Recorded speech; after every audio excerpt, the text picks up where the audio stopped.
이 시간 우리 한 사람 한 사람을 만져주십시오.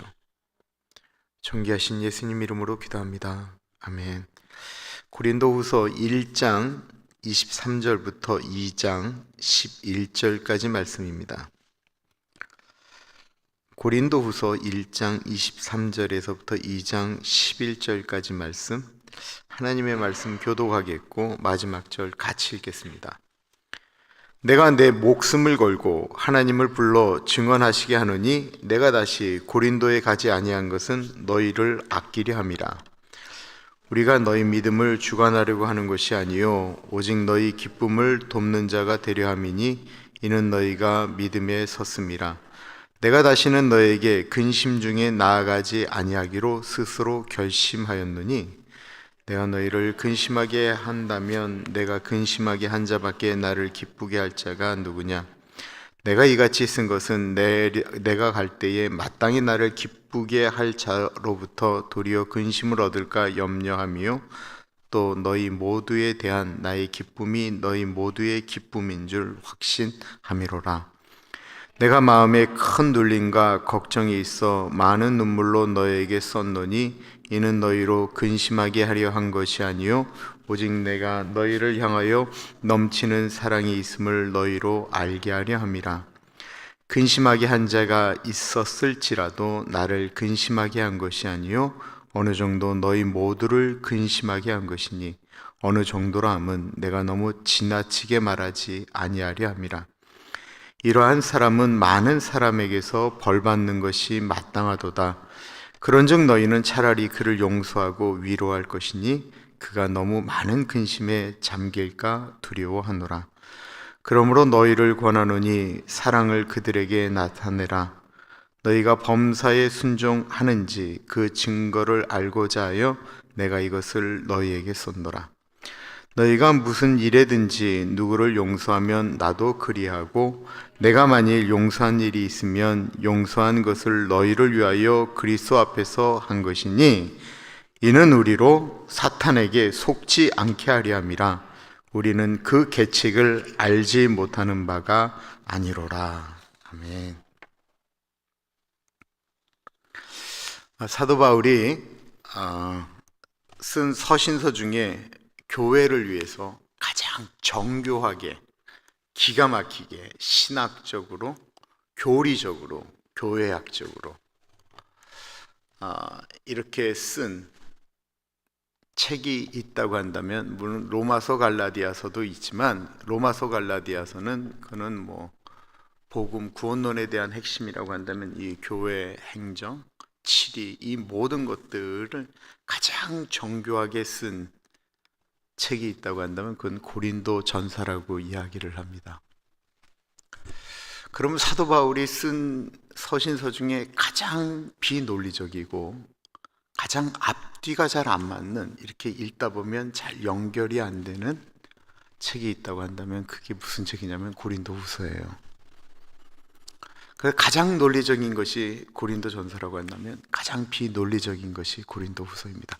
성경에 비논리가 있느냐라고 얘기를 하면 이제 어렵고요. 고린도후서를 보면 왜 이렇게 이야기가 조금 어렵지? 라고 느껴지는 부분들이 있을 수가 있습니다.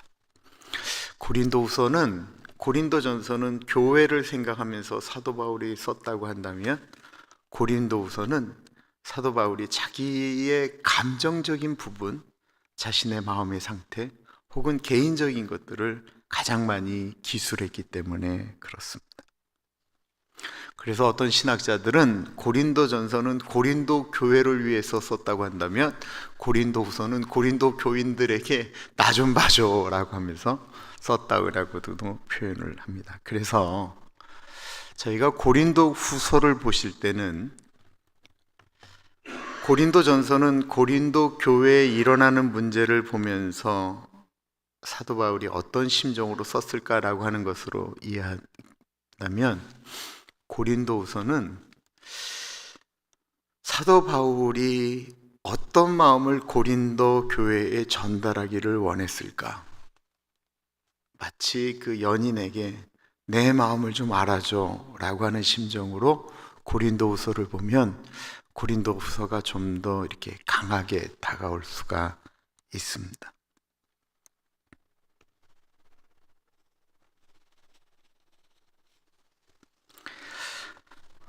사도 바울이 고린도후서에는 나 좀 이해해줘. 내가 그런 마음이 아니었어. 나를 그렇게 심한 잣대로 나를 평가하지는 좀 말아줘.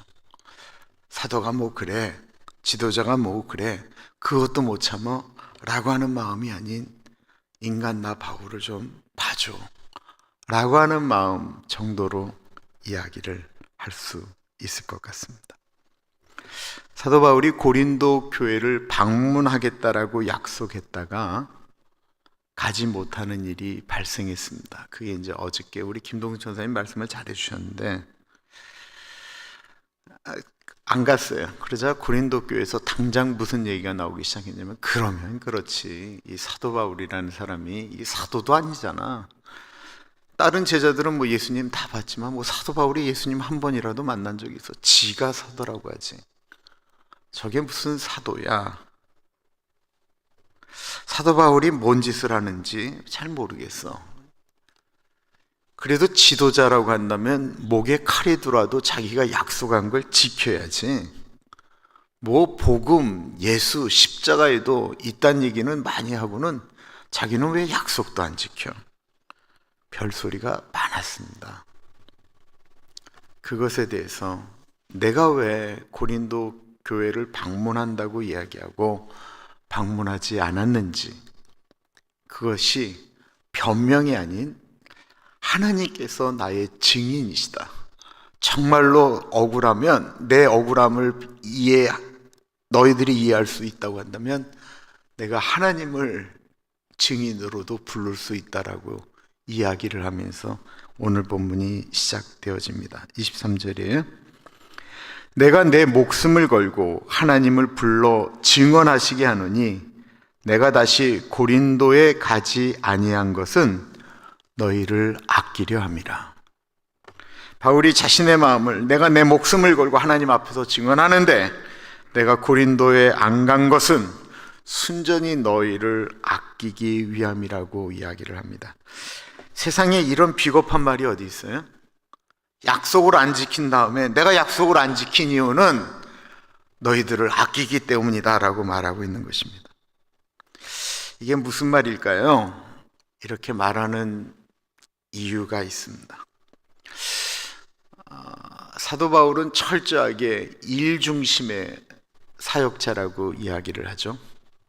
그리고 바나바를 가리켜 철저하게 사람 중심의 지도자라고 이야기합니다. 그래서 저희가 그 새 가족들을 이렇게 관리하는 분들을 보통 바나바 사역이라고 얘기하는 건, 바나바는 사람 중심이고 이 바울은 일 중심이라고 이야기를 합니다.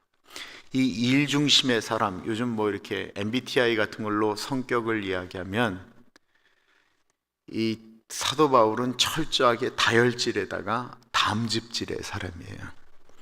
이런 사람은 자기가 하고 싶은 얘기, 어떤 것들을 고쳐내야 되겠다라고 생각을 하면 기다리지를 않습니다. 상대방 마음이 어떻든 중요하지 않습니다. 이거는 하나님이 원하시는 것이다 라고 이야기하면 그냥 말하는 사람이에요. 이쪽 사람이 뭐 어쩌건 얘기, 나는 그건 중요하지 않다라는 거예요. 하나님이 원하시는 거면 난 지금 말하겠다라는 사람. 그냥 말을 던지는 사람이에요. 그리고 상대방이 뭐라고 얘기하면 난 상처 안 받아.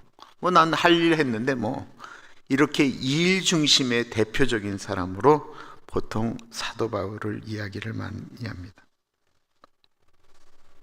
그런 사람이 이렇게 얘기하는 거예요. 내가 만약에 내 성격대로 거기를 그냥 갔다고 한다면 교회 확가닥 뒤집어 놨다. 내가 그렇게 안 하려고 안 갔다라고 이야기하는 것입니다. 내가 갔더라고 한다면 여러분들에게 좋은 얘기 못했을 것입니다. 아니, 상처를 줬을 것입니다.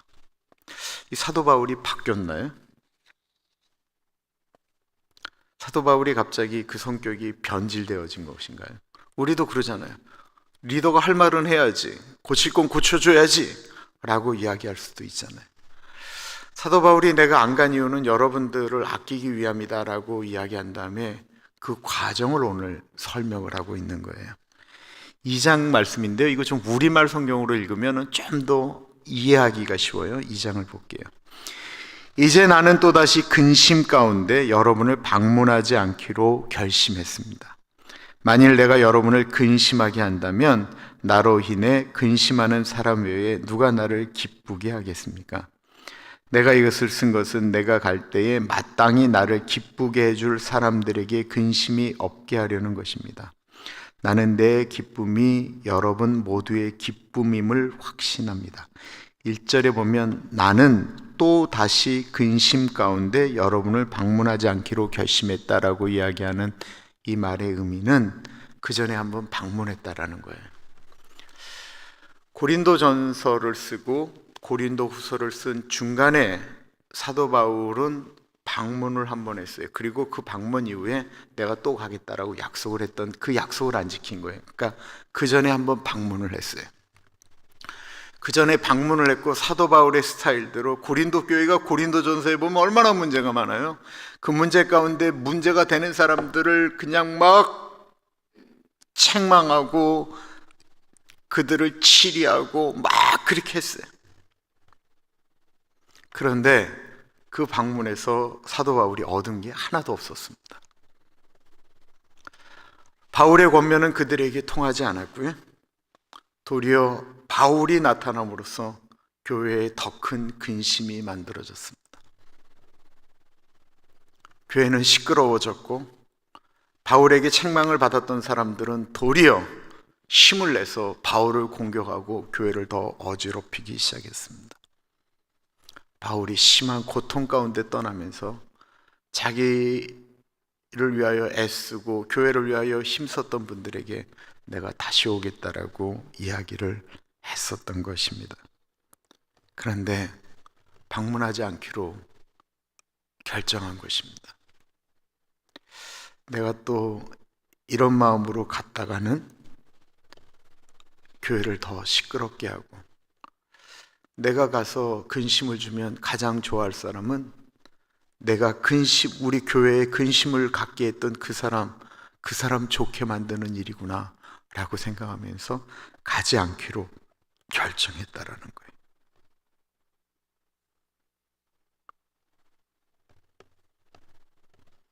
내가 이런 마음으로 또다시 고린도 교회에 가서 문제가 되면 어떡하지?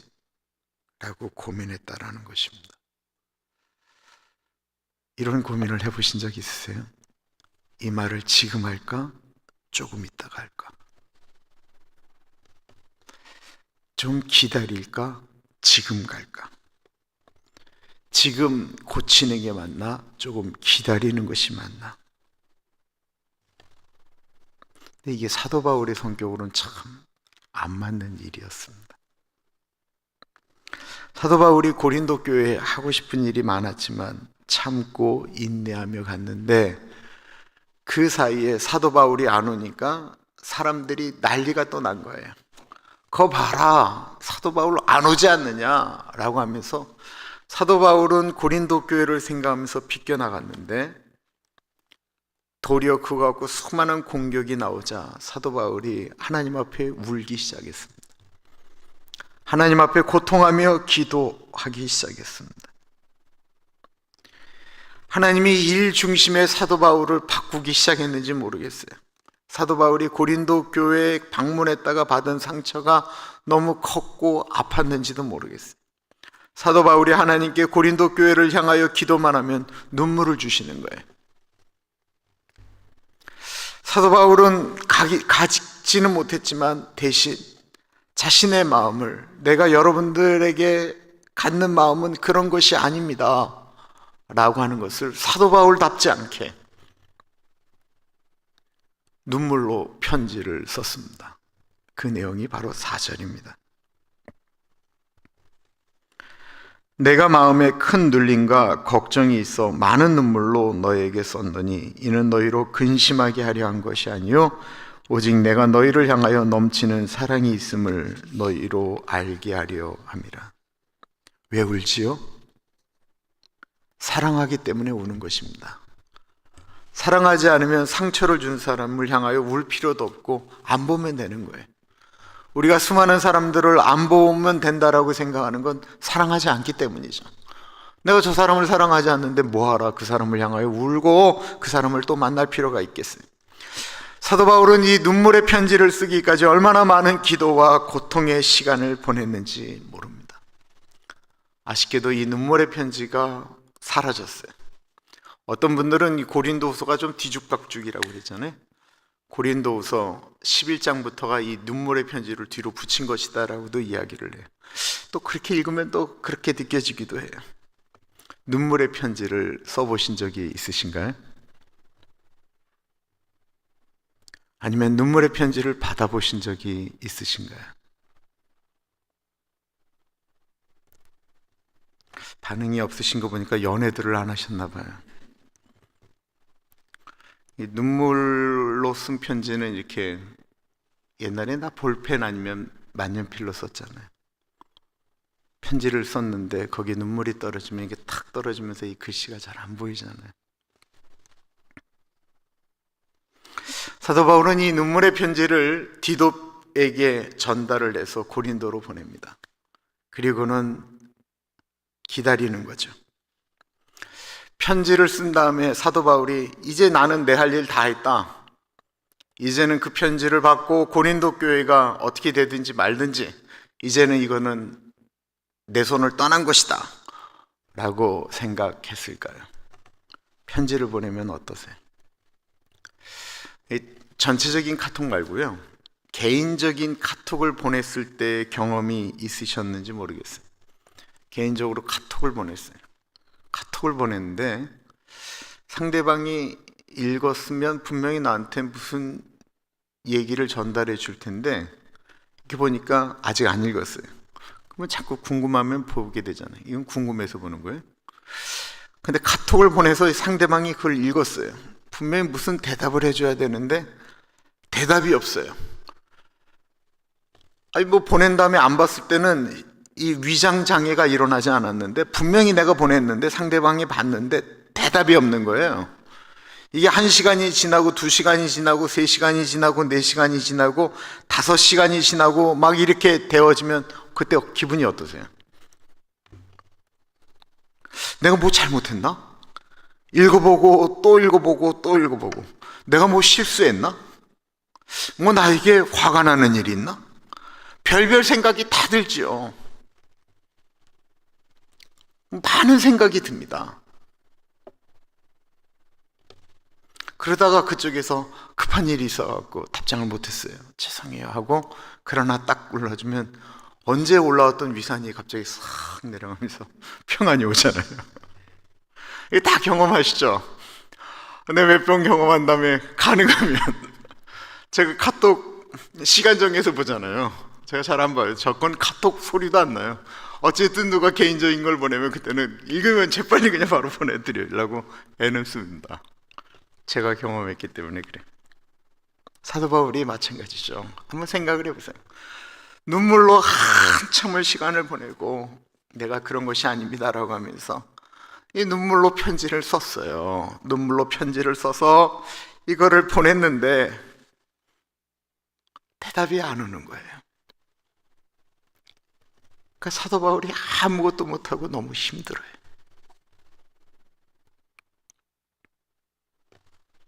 그럴 즈음에 다행히도 이 사도 바울이 한 일에 완전히 몰두할 수 있는 일을 하나님께서 바울에게 주셨습니다. 사도 바울이 푹 빠질 일이 뭘까요? 사도 바울의 사명인 복음 전하는 일이죠. 그 복음 전하는 일이 사도 바울이 있었던 드로아에 열린 거예요. 내일 본문 12절 말씀인데 뒤죽박죽이라고 그랬잖아요. 그 내용이 이제 12절에 나와요. 내일 본문인데 내가 그리스도의 복음을 위하여 드로아에 이름에 주 안에서 문이 내게 열렸으되. 복음을 전하는 놀라운 일이 드로아에서 활짝 열린 것입니다.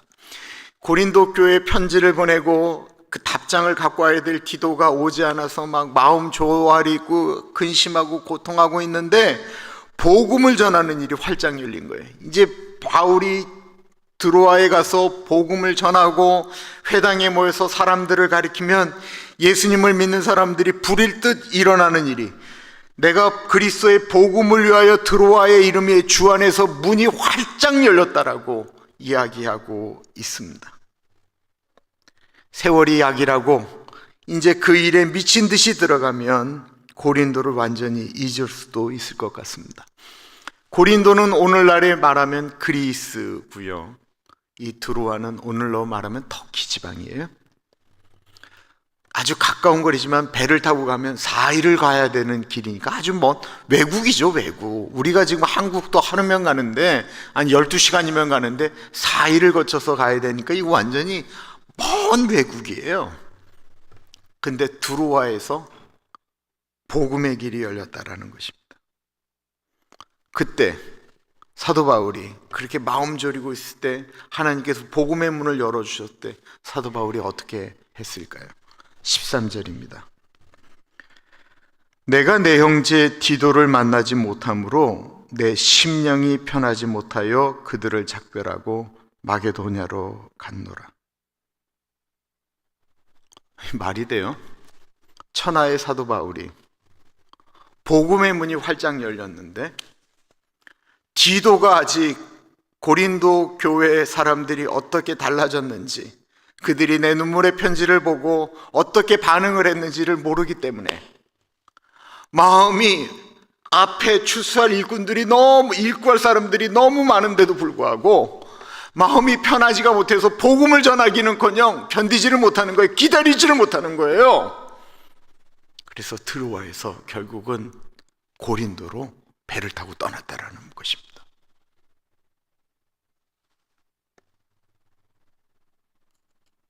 이 마음이 이해가 되세요? 우리가 아무것도 손에 안 잡힌다라고 이야기할 때가 있잖아요. 너무나도 중요한 일임에도 불구하고 이 문제를 꼭 해결해야 된다라고 생각함에도 불구하고 내 마음이 너무나도 다른 것들 때문에 힘들기 때문에 일이 손에 안 잡히는 것, 마음이 아프면 이렇게 됩니다. 천하의 사도 바울이 눈물의 편지를 쓰고 고린도 교인들이 그 편지를 보고 좀 달라졌나, 아직도 나에게 화가 나 있나 별별 생각에 아무것도 못했는데 이 아무것도 못한 것이 바로 복음을 전하는 일이었다라는 것입니다. 그래서 견디지를 못하고 드로아에서 마게도냐로 넘어가게 되었다라는 것입니다.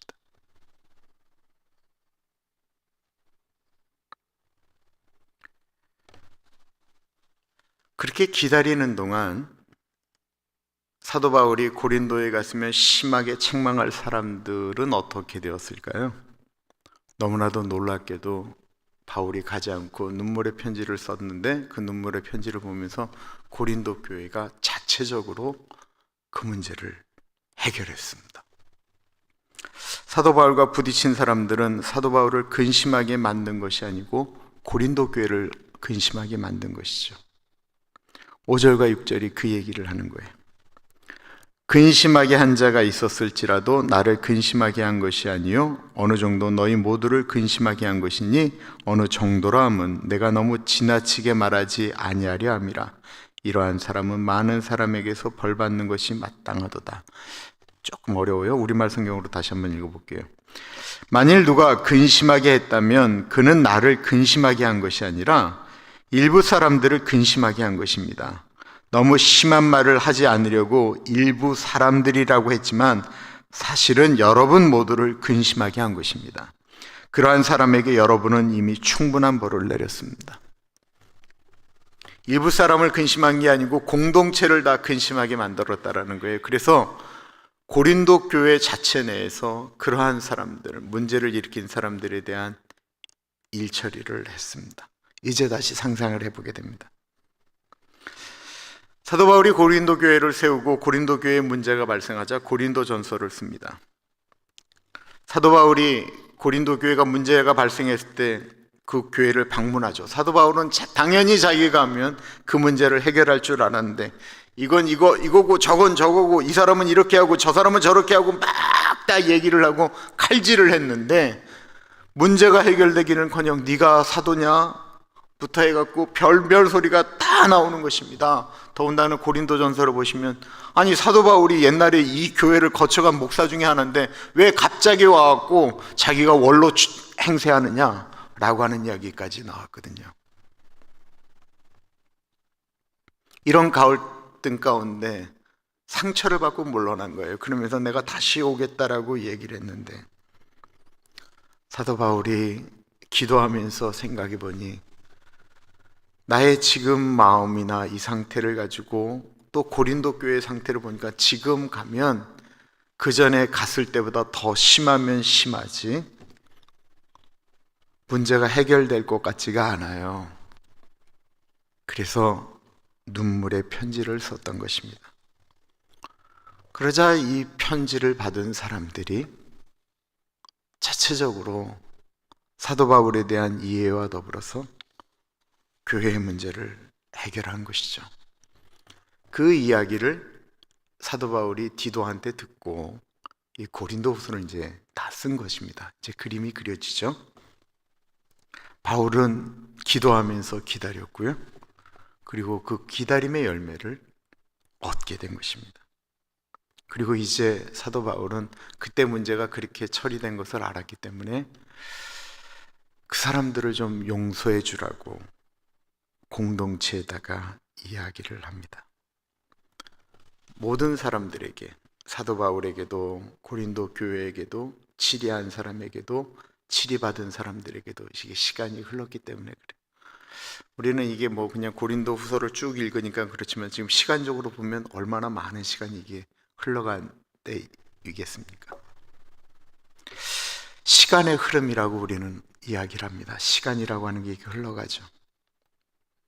세월이 약이라는 말도 있습니다. 그런데 이 시간을 어떻게 보내느냐가 지혜로운 것이죠. 고린도 교회는 무리를 일으킨 사람을 고린도 교회에서 아예 이참에 싹을 잘라버려야 다시는 교회에 어려움이 없으니까 그 사람들을 내쫓아야 된다라고 하는 분들이 있었습니다. 다시는 문제를 일으키지 못하도록. 그리고 우리가 요즘 많이 쓰는 얘기들이에요. 요즘 세상에서도 많이 이야기하는 거예요. 사람은 고쳐서 쓰는 게 아니라는 말들 많이 합니다. 사람은 고쳐지지 않는다라는 거예요. 그 사람은 고쳐서 쓰는 것이 아니라고 이야기하는 거예요. 그래요. 세상은 사람을 고쳐서 쓰는 것이 어렵습니다. 교회는 더 어렵습니다. 아니, 대체로 불가능합니다. 그런데 오늘 본문에서 사도 바울이 눈물로 쓴 편지를 한번 다시 생각해 봅니다. 사도 바울은 그들을 고치겠다라고 말하는 게 아니에요.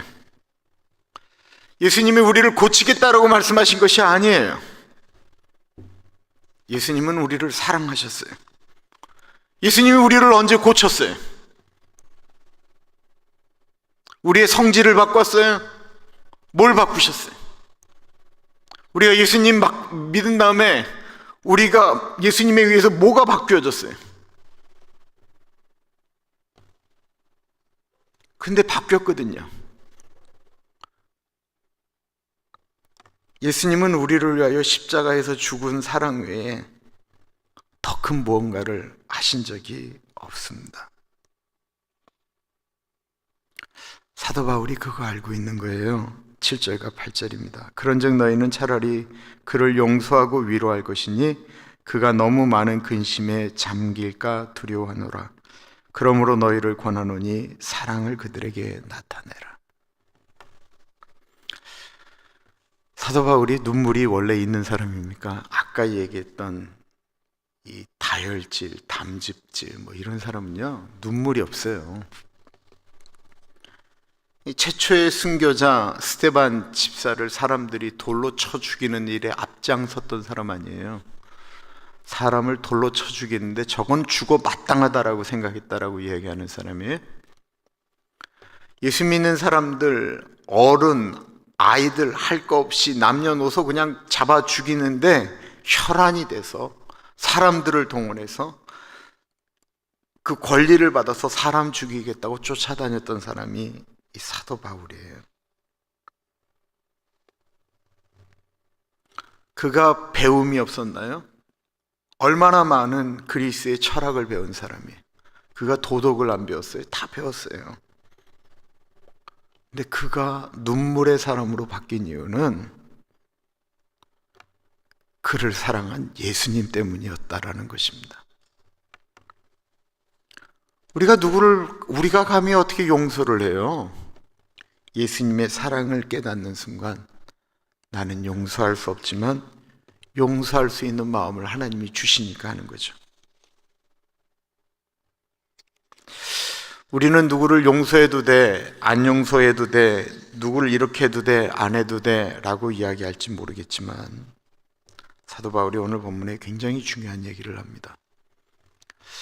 우리가 누구를 향한 미움이나 누구를 향한 갈등을 계속 마음속에 담아두면은 문제가 되는 것은 그 일에 사탄이 역사하기 때문에 그렇습니다. 그 치리한 사람을 용서하지 않고 계속 둬서 그 사람이 근심이 차게 만들지 말라고 얘기했던 것은 그 사람의 근심은 악으로 바뀌는 것에 대한 이야기를 하는 거예요. 10절과 11절 보겠습니다. 너희가 무슨 일에든지 누구를 용서하면 나도 그리하고 내가 만일 용서한 일이 있으면 용서한 그것을 너희를 위하여 그리스도 앞에서 한 것이니 이는 우리로 사탄에게 속지 않게 하려 함이라. 우리는 그 계책을 알지 못하는 바가 아니로라. 누군가가 미워하는 마음이 들어오는 것은 들어올 수다 있다는 것입니다. 근데 그 미워하는 마음이 들어온 것을 향하여 적극적으로 반응하는 순간 우리는 그렇게 생각을 안 하는데 우리는 사탄의 계략에 넘어갔다라는 것을 의미합니다. 우리는 눈에 보이는 일들을 여러 가지 이성적이고 상식적인 것들로 해석을 합니다. 이성적이고 상식적으로 해석을 하면 그 일을 그렇게 처리하고 누구를 미워하고 하는 것이 사실은 다 맞아요. 그런데 우리는 일반적인 사람들이 이성적, 상식적으로 해석하고 그러기 때문에 편을 가르고 누구를 미워하고 하는 것들을 상식적으로 생각하고 이성적으로 생각하면 맞지만 어떤 것들, 우리는 그 위보다 한 끗이 높아야 된다고 한다면 그 일은 이성적이고 상식적인데 그 내면 안에 있는 우리의 감정적인 것들이 다 들어가 있잖아요. 그죠? 이성적으로는 그렇게 행동하는 게 맞고 상식적으로도 맞아요. 그러나 우리가 어떤 행동을 이성적이고 상식적으로 판단하기 때문에 하는 건 아니잖아요. 말은 그렇게 하지만 우리 내면 안에 감정적인 것들이 다 들어가 있습니다. 사단은 이 인간 내면에 있는 이 감정을 건드리는 거예요. 이 감정이라고 하는 건 눈에 보이지 않기 때문에 영적인 개념으로 해석을 합니다. 그래서 사도 바울이 에베소서 6장 12절에 이런 말씀을 합니다. 우리의 싸움은 혈과 육에 대한 것이 아니라 권력들과 권세들과 이 어둠의 세상 주관자들과 하늘에 있는 악한 영들에 대한 것이기 때문입니다 라고 말하는 거예요. 신앙생활 오래 하셨으면 이거 무슨 말씀인지 이미 다 아실 거예요. 근데 우리가 알아도 잘 넘어가요. 그리고 좀 지나고 나면 그때 사단에게 넘어갔구나. 참 약오를 때가 많이 있습니다.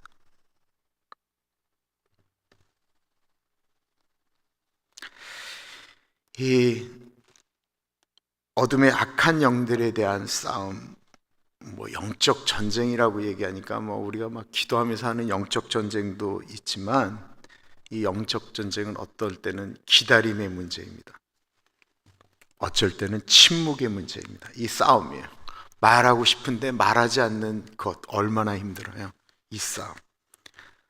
확 가고 싶은데 가지 않고 기다리는 것 얼마나 큰 영적 싸움이에요. 이 모든 것들을 오늘 사도 바울이 이야기하고 있는 것입니다. 영적 싸움이라는 것이 그 순간에 얼마나 울며 기도하며 눈물을 뿌리느냐의 문제다라는 것입니다.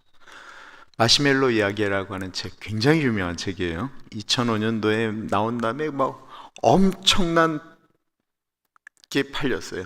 아마 전 세계에 책 좀 읽는다는 사람 치고 마시멜로 이렇게 이야기하면 내가 안 읽었는데 상처받지 마세요. 이게 자기 개발서라 나이 드신 어른들은 거의 잘 읽지 않은 책들이에요. 이 내용이 이제 뭐로 시작되냐면, 애들 있잖아요, 애기들. 아이들한테 우리가 그 불에 그 고먹는 머시멜로를 하나씩 주는 거예요. 하나씩 준 다음에 15분을 만약에 먹지 않고 기다리면 또 하나를 준다고 얘기를 했어요. 근데 애들이 이제 그 15분을 보내면서, 아니 15분 후에 준다는 걸 믿어? 부터 해서 난 이거 그냥 먹고 그냥 지금 먹을래. 난 안 먹으면 죽을 것 같아. 그러면서 먹은 애들과 먹지 않은 애들이 자란 다음에 이렇게 비교 분석을 해본 거예요. 그랬더니만 이 먹지 않고 기다린 아이들이 월등한 성취를 이루었다라고 하는 이야기를 시작하면서, 자기 개발서지만 이렇게 거기에 관련된 내용들을 이렇게 하나씩 넣은 건데, 거기에 참 기가 막힌 그 간디 이야기가 나와요. 인도의 아버지라고 얘기했던 그 간디 수상의 손자 이야기가 나오는데요. 그 내용을 제가 좀 읽어볼게요.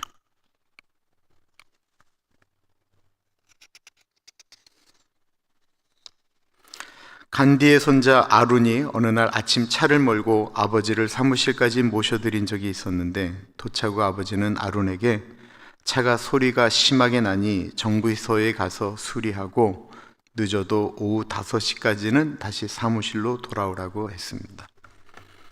아룬은 차를 끌고 정비소로 갔는데 예상외로 차 수리가 일찍 끝나 겨우 낮 12시밖에 되지 않자 아룬은 5시까지 무엇을 하며 시간을 때우나 차를 몰면서 생각하다가 극장에서 두 편의 동시 상영하는 영화를 보려고 했습니다.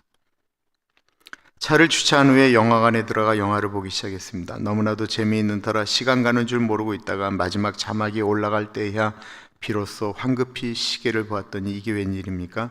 시계는 이미 6시 5분을 가리키고 있었습니다. 아론은 급히 일어나 밖으로 나와 차를 몰고 아버지의 사무실로 갔는데 주인은 이미 어두웠고 아버지는 사무실 밖에서 혼자 서 계셨습니다. 죄송해요. 제가 많이 늦었죠. 아들아, 내가 무슨 사고라도 생기지 않았나 무척 걱정했단다. 도대체 왜 이리 늦게 왔느냐? 아론은 갑자기 억울한 표정을 지으면서 이렇게 말했습니다. 아휴, 그 둔한 정비사들 때문에 이렇게 늦었어요. 그놈들 실력도 없이 차를 고치려 하다가 좀 전에야 겨우 고쳤지 뭐예요. 그래서 늦었어요. 정말 죄송해요, 아버지. 이 말에 아론은 아버지의 인상이 찌그러지는 걸 볼 수 있었습니다. 이젠 차가 소리 나지 않아요, 아버지. 어서 타세요. 아론이 운전석에 올라타며 말했습니다. 그때 아버지는 차에 타지 않은 채 걸음을 재촉하기 시작했습니다. 타세요, 아버지. 어서 집에 가셔야죠. 아버지는 뒤도 돌아보지 않은 채 걸어가면서 이렇게 말했습니다. 아들아, 차를 몰고 집으로 가거라. 나는 걸어가겠다. 네, 아버지. 그게 무슨 말씀이세요? 어서 타세요. 네? 못 들었느냐? 난 집까지 걸어갈 것이다. 어서 너 먼저 가거라. 아론은 몹시 당황했습니다. 사무실에서 집까지는 장장 10마일이 넘는, 걸어서 가기에는 너무나도 먼 거리였습니다. 아버지, 왜 그러세요? 근심에 찬 목소리로 아론은 아버지 뒤를 차로 따라가면서 말했습니다. 아들아, 나는 지난 17년 동안 너를 올바르게 키우고자 노력했단다. 그런데 너에게 신뢰를 심어주지 못했구나. 나는 아버지로서 자격이 없다. 어떻게 해야 더 훌륭한 아버지가 될 수 있는지 곰곰이 생각하면서 집까지 걸어가겠다. 그리고 내가 거짓말을 할 정도로 내가 그렇게 나쁜 아빠였다면 부디 나를 용서해 주기 바란다. 약속 시간에 맞춰 사무실로 오지 않는 아들이, 아버지는 너무 걱정이 돼서 정비소로 전화를 걸어 전후 사정을 이미 다 파악한 상태였습니다. 그런 사실도 모른 채 아론은 아버지께 거짓말을 한 것입니다. 아버지는 걷기 시작했고 아론은 천천히 차를 몰아 아버지의 뒤를 따르면서 잘못했다고 용서해달라고 다신 안 그럴 테니 제발 탓이라고 울면서 애원했지만 아버지는 아니다 아들아, 너 먼저 가거라, 어서 집으로 가 하시고는 끝내 그 먼 길을 걸어가셨습니다. 결국 두 사람은 거의 5시간이 지난 자정 무렵이 지나서야 집에 도착했습니다. 집에 도착한 아버지는 아무런 말도 없이 잠자리에 드셨습니다. 아침에 일어나신 아버지는 아무 말씀도 없이 식사 후 출근하셨고 아론은 그 후로 그 어떤 사람에게도 거짓말을 해본 적이 없다고 합니다.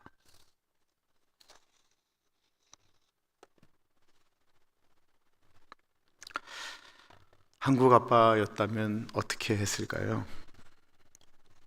그 자리에서 당장 잘못한 것을 이 새끼가 나한테 거짓말을 해? 매를 들지 않았을까요? 또 그 차에서 제발 용서해 주세요 아버지, 잘못했어요, 제발 타세요 할 때 중간에 이 간디가 탔다고 한다면 어떻게 됐을까?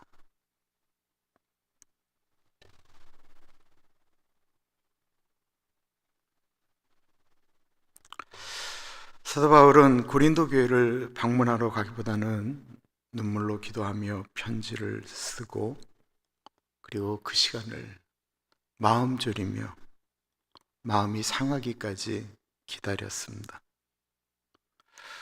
그 기다리는 시간에 수많은 생각이 사도 바울에게 들어왔고 아픔도 있었지만 사도 바울이 기다렸습니다.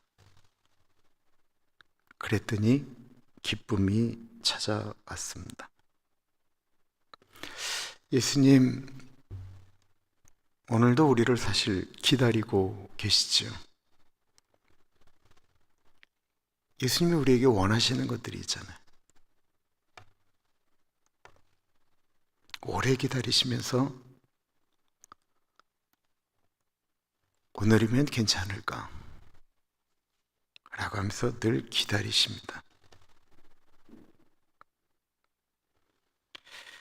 우리가 말을 한다고 해서요, 모든 것이 해결되는 것이 아닙니다. 말씀 묵상하는데 인생에 있어서 얼마나 많은 이런 실수를 했나, 하나님이 침묵하라고 했는데 그 순간에 얼마나 많은 말들을 했나.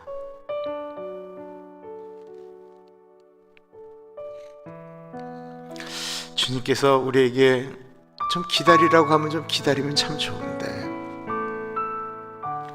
주님께서 그 순간에 순종하라고 하면 순종하면 참 좋은데 우리가 그러지 못할 때가 너무 많아요.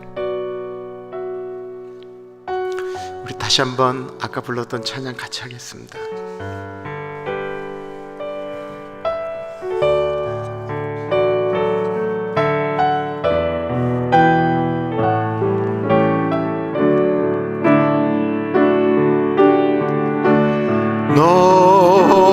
어디 가든지 순종하라. 너 어디 있든지 충성하라.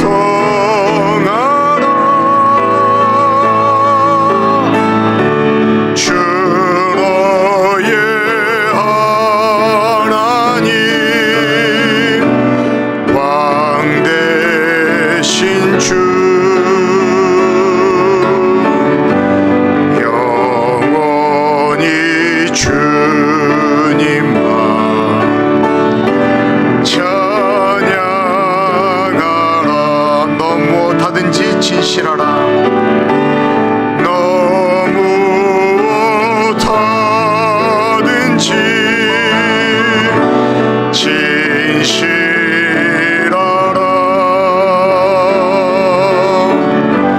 너 무엇하든지 성실하라.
승리의 주님을 찬양하라. 나 어디 있든지 순종하리. 나 어디 있든지 순종하리. 나 어디 있든지 충성하리. 나 어디 있든지 충성하리. 주 나의 하나님, 왕 되신 주, 주 나의 하나님,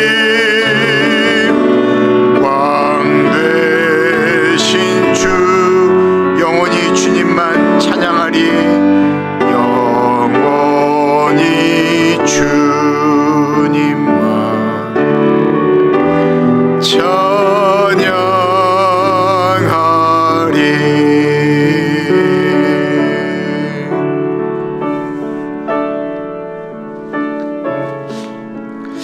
우리 안에 주님께서 주시는 마음이 있다면, 그것이 어떤 사람이나 어떤 일에 대해서 하나님이 나에게 이렇게 하라 하시는 것이 있다고 한다면, 그것이 기다리라고 하시는 것이면, 그렇게 마음 동동거리지 말고 눈물로 기도하라라고 하는 일이면, 하나님, 내가 그것에 내 마음이 아닌 하나님의 마음으로 순종하겠습니다. 우리 같이 기도하겠습니다.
아프신 분들을 위해서 기도하겠는데요. 그 중에 본인들은 원치 않으시지만 이 새벽에 기도하고 계속 기도해야 될 것이라고 생각합니다. 우리 백운수 집사님 그리고 우리 최은욱 장로님 두 분 다 심장 수술을 하세요. 근데 요즘은 이게 그냥 스텐트 넣는 일이 아니고 다 판막에 관련된 문제들이고 하기 때문에 기도가 필요합니다. 의학이 발달하기도 했다고 하지만 두 분 다 이미 연세가 85세이세요. 그래서 그 수술 가운데 주님께서 잘 되실 수 있도록 백운수 집사님, 최원욱 장로님을 위해서 기도해 주시고, 내일 김순덕 권사님 천국으로 이미 가셨지만 우리가 환송 예배를 드리는데 가족장 그리고 교회선 한 10명 정도 참석하는 걸로 이야기가 되어져 있습니다. 그곳에 우리 안에 천국에 대한 소망이 일어날 수 있도록 백운수 집사님, 최원욱 장로님, 그리고 아프신 분들, 그리고 김순덕 권사님 위해서 우리 같이 기도하겠습니다. 존귀하신 하나님 아버지 기도합니다. 하나님 아버지, 우리 백운수 집사님, 우리 최원욱 장로님 같이 모시고 기도합니다.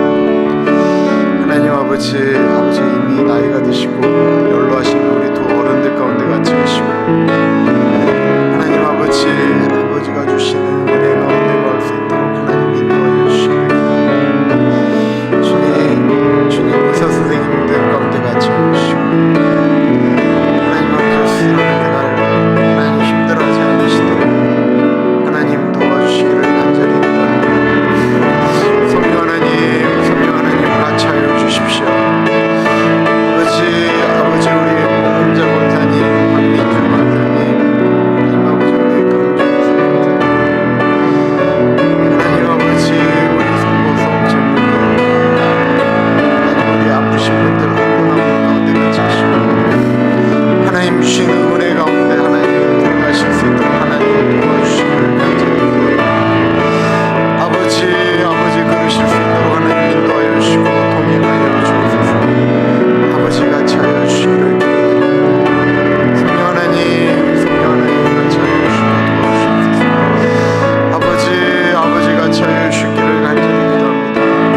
주님 동행하여 주옵소서. 주님 동행하여 주시기를 간절히 기도합니다. 하나님 아버지 오늘 리스트 우리 김순덕 권사님 천국 환송 예배 가운데 같이 하시고, 하나님 천국의 소망이 드러나는 복된 시간 되어줄 수 있도록 하나님 인도하여 주옵소서. 아버지 같이 하여 주시기를 기도합니다. 주님 동행하여 주시기를 믿습니다. 아버지 같이 하여 주옵소서. 아버지 같이 하여 주옵소서. 하나님 동행하여 주시기를 믿습니다. 주님 인도하여 주옵소서.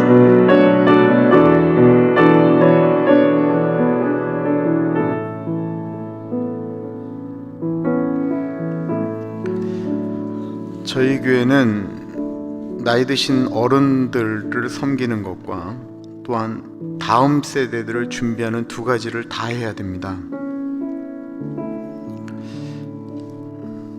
다음 세대가 우리가 남겨줘야 될 신앙의 유산과 더불어 교회가 있는데, 우리 EM 유스, 우리 엘레멘터리, 우리 킹더가든 모든 그 교육부서 가운데 하나님 같이 하시고, 하나님 오렌지 가나안 장로교회가 그 다음 세대를 잘 섬길 수 있도록, 또한 우리 교회가 어르신들도 잘 섬기는 교회로 잘 마무리되어 줄 수 있도록 우리 위해서 같이 기도하겠습니다.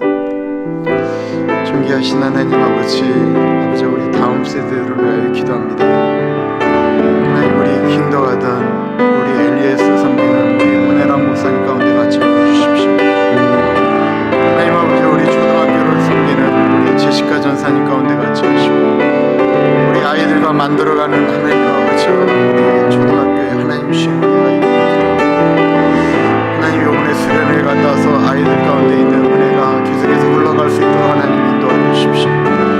그 아이들이 아버지 그렇게 감사하며 나아가는 시간들을 통해서 하나님 아버지 우리 아이들의 체질이 더욱더 주님을 바라보는 체질이 되어질 수 있도록 하나님 같이 하시고, 하나님 아버지를 바라보는 체질이 되어질 수 있도록 하나님 같이 하여 주시기를 기도합니다. 주님 우리가 그럴 수 있도록 하나님 인도하여 주시기를 기도합니다. 하나님 아버지 같이 하여 주시고 도와주옵소서. 하나님 아버지 같이 하시고 도와여 주시옵소서. 하나님 우리 어른들을 잘 섬기려고 하는데 잘 되지는 않습니다. 하나님 어른들을 잘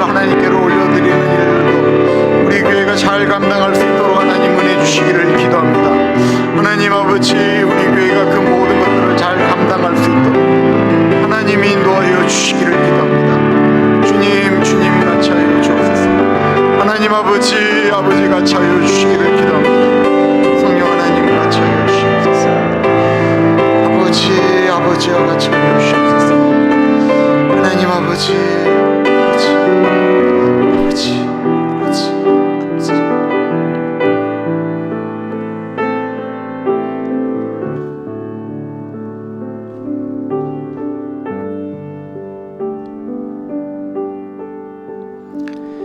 내일 예배를 위해서 기도합니다. 저는 늘 그렇게 믿고 있습니다. 그리고 이게 사실이고요. 새벽에 기도하시고 예배를 위하여 준비하시는 분들, 그 주일날 일찍 나오셔서 예배를 위해서 기도하시는 분들, 그 기도와 헌신이 예배를 만들어 간다라고 분명히 믿습니다. 내일 예배를 위해서 기도할 텐데요, 그림을 그리시면서 기도하면 좀 더 편합니다. 머릿속에 그림을 그리시는 거예요. 저쪽에서 성가대가 연습할 때 한 마음으로 연습하게 해주십시오.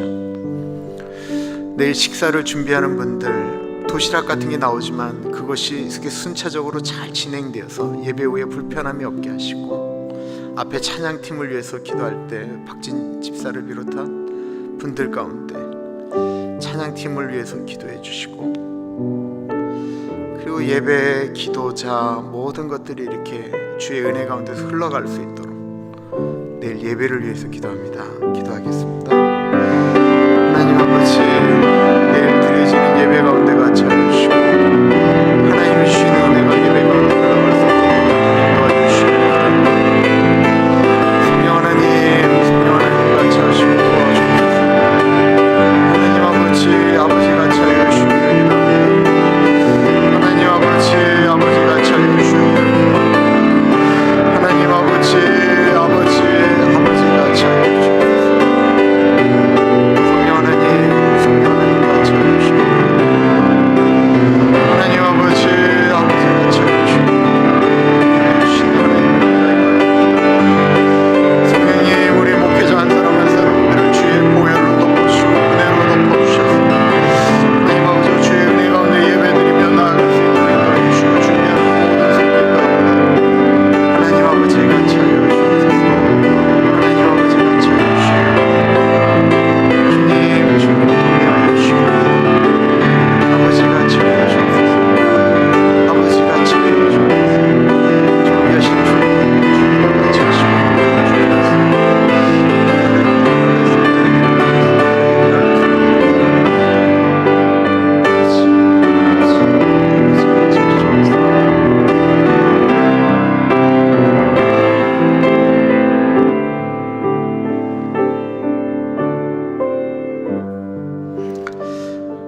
참으로 존귀하신 하나님 아버지,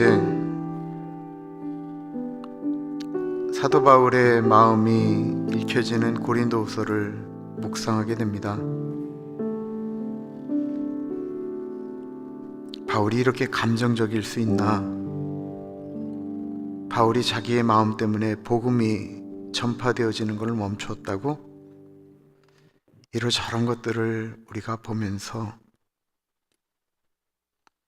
사람에 대한 이해가 더 좀 깊어지기를 기도드리고, 사도 바울이 하나님께 기도하면서 눈물로 편지를 썼던 것을 기억하면서,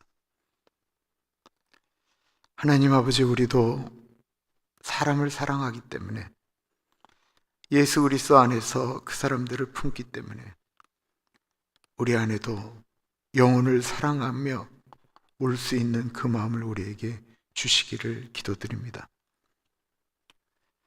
우리의 사랑하는 조국이고 우리가 살아가는 미국이기 때문에 이 땅에 잘못된 것을 보면 손가락질하는 수많은 사람들 손에 우리도 숟가락 얹는 사람이 아닌 조국을 향하여 울며 기도할 줄 아는 우리들 되게 하여 주옵소서. 하나님 아버지, 이 토요일 새벽에 머리 숙인 주님의 백성들 가운데 하나님의 은혜, 하나님의 마음이 심겨지기를 기도합니다. 그래서 주님, 예배 한 번 더 드리는 것으로 끝나는 것이 아니고 우리의 체질이 주님 닮아가는 체질로 바뀌어질 수 있도록 아버지 한 사람 한 사람을 만져 주옵소서. 지금은 우리 주 예수 그리스도의 은혜와 우리를 너무나도 사랑하셔서 하나밖에 없는 아들을 넉넉하게 보내주신 하나님 아버지 그 크신 사랑하심과 성령 하나님의 감화, 감동, 역사, 충만, 교통하심이 하나님의 마음, 그 눈물, 그 사랑, 그 헌신, 그 기다림을 간직하겠습니다. 고백하는 사랑하는 주의 백성들 머리 위에 지금으로부터 영원토록 같이 하시길 간절히 축원하옵나이다. 아멘.